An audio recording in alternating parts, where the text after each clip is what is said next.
Phone করে উঠাই না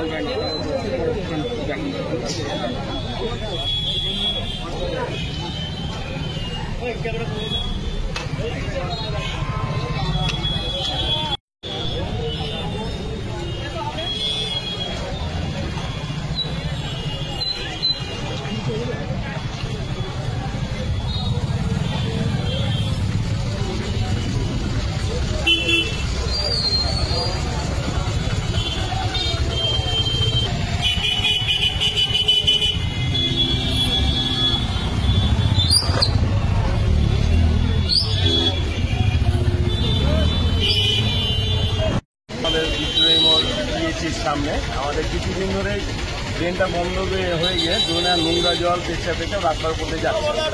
পাড়া প্রতিনিধি সবাই অবজেকশন করছে।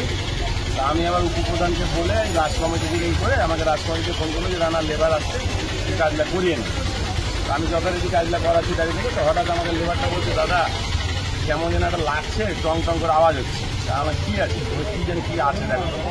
তো উঠালো, আমার খেলনা পিস্তল হবে বাচ্চাদের। বলছে না দাদা ভারী আছে, তাহলে হাত টাত কেউ দিও না দাদা, একটু খুব আগে জল দিয়ে মানে কোদাল দিয়ে উঠে জল দিয়ে ধুয়ে দেখছি মালটাকে অরিজিনাল মতনই লাগছে। দেখলাম, আমিও দেখলাম যে হ্যাঁ ভালো বই। ভালো সঙ্গে উপপ্রধানকে ফোন করলাম যে এই ঘটনারে একটু প্রশাসনকে জানা।